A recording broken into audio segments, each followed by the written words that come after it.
Jim,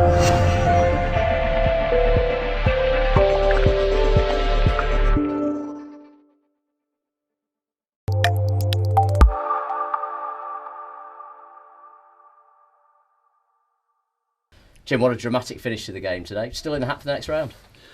Yeah, it's I think on the balance of the effort we put in, never mind the quality, but the effort and the way we stuck to our task, I felt we had a goal in us, and so if we can get a goal, then we deserve to be in.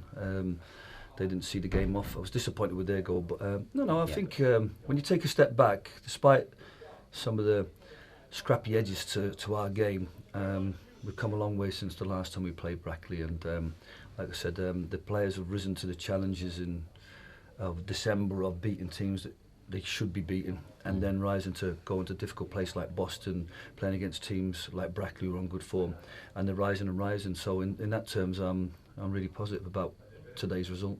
Should you have had a penalty, or possibly even two penalties?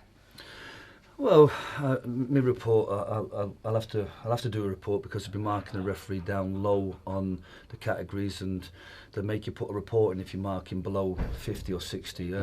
I'd imagine most managers just do 50 if they're disappointed and don't waste their time, but we'll put a report in. I was disappointed with his attitude at the end, because he didn't think he made a mistake in any instances, whether that be being brave enough to send Armstrong off after what would have been a second bookable. Even their bench will obviously recognise the danger he was in. But like I said, forget about the referee. We stuck to our task. I thought throughout the game our set plays weren't as sharp. Now, all the way from bottom to top.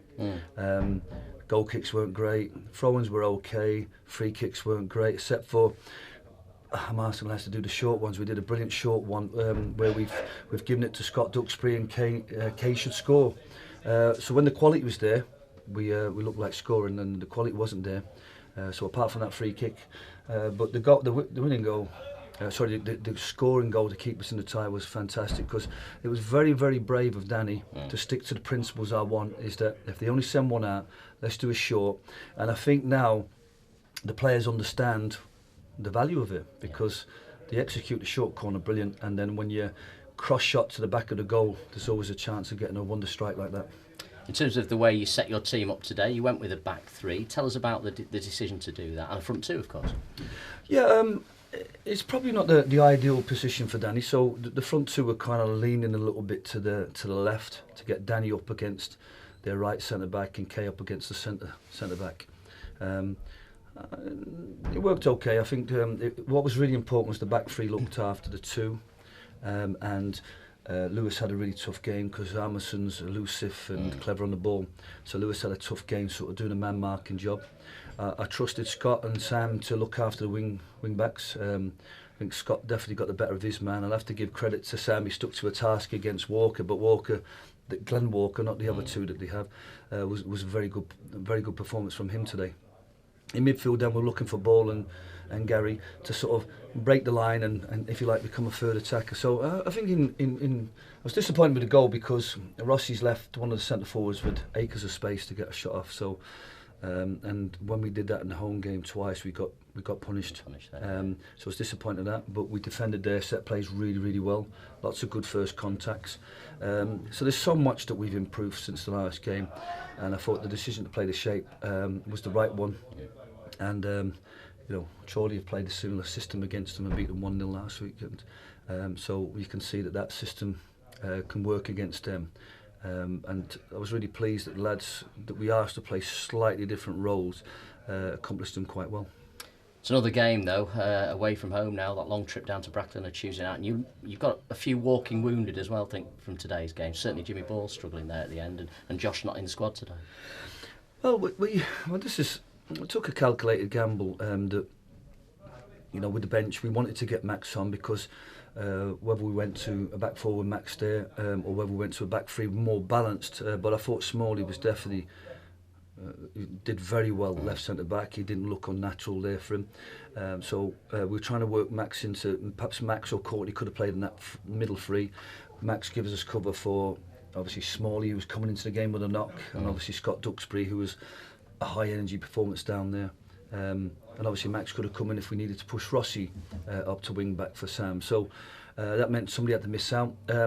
Obviously, Kay, we trusted that Kay would give us a good shift today. I didn't expect him to last the game as well as he did, but we always had the option of pushing Jimmy up, playing like as a false nine with the two pace alongside him, which worked really well against Chorley. So unfortunately Jimmy got injured, so Jon came in there and he battled away hard in there with Gary and Lewis and kept us in the game. So it's just all about really, I think with Jimmy Ball injured, it just sort of gives you that a reminder of how fragile we'll be without Gary Stopford, because if Jimmy's going to be the one that drops back, then we probably need to be looking at least a replacement midfield, and then obviously we're going to lose Gary, so Josh will be back on the bench. So the question is whether we freshen the squad up now for Tuesday night. But both teams were brave today. They went with the strongest outfits and gave 100% into the game.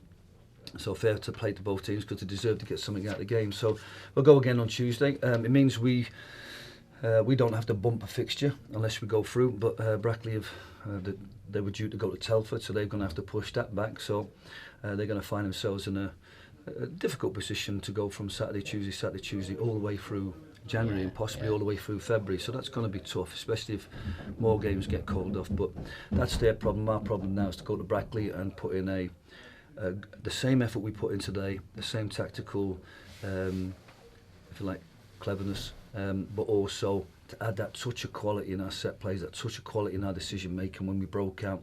And if we do that, then we'll be a difficult opponent for them. It's 8 unbeaten, it keeps that run going. Just finally, I know you've been offering contracts to players. There were 3 or 4 done last week. Any update on the outstanding ones at all today?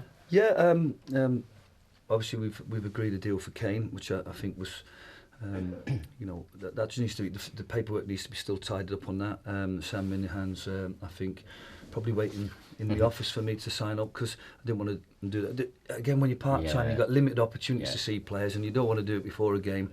It was a great opportunity Tuesday night because of the players being rested, get things sorted. And like I said, I'm looking forward to having chats with the other guys, and maybe a long journey to Brackley, 3 hours down and 3 hours back, gives us that opportunity to have a chat with a few players and just take stock of where we're at and where they want to go, and the part that we want to play in the journey that we're on for not just this season but for next as well.